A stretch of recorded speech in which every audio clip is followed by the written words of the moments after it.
భక్తుల రక్షణే తన కర్తవ్యంగా, ధర్మస్థాపనే తన ధర్మంగా యుగ యుగాలలో అవతరించే ఆ కృష్ణ పరమాత్మ పాదపద్మములకు హరే కృష్ణ. ఈరోజు మనం నేర్చుకోబోయే శ్లోకము శ్రీమద్ భగవద్గీతలోని మొదటి అధ్యాయం అర్జున విషాద యోగంలోని 33వ శ్లోకము.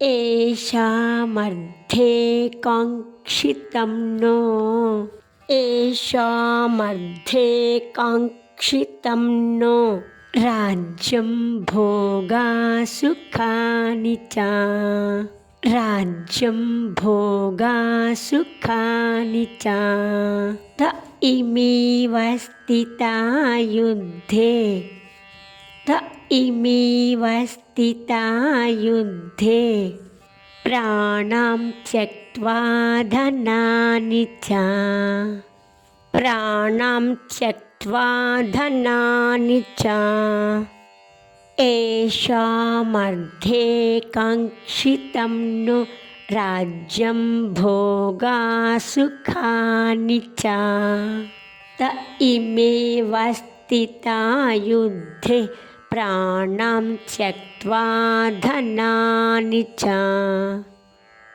ప్రతిపదార్థం.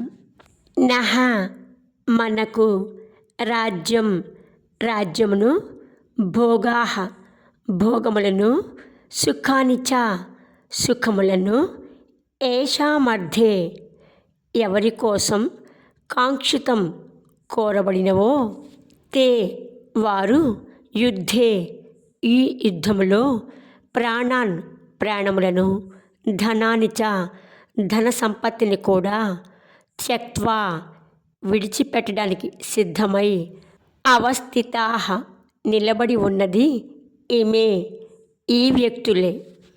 అర్జునుడు ఆ శ్రీకృష్ణ పరమాత్మతో ఎవరి కోసం మనం రాజ్యము, సుఖాలు, భోగాలు ఆశించామో ఆ వారే ఇప్పుడు యుద్ధరంగంలో నిలబడి ఉన్నారు.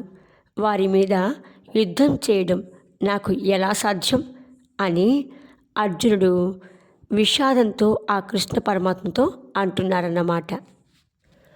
కరుణ ధర్మంతో కలిస్తే ముక్తి, కరుణ మమకారంతో కలిస్తే బంధనం. ఇదే గీతా సందేశం. జై శ్రీకృష్ణ.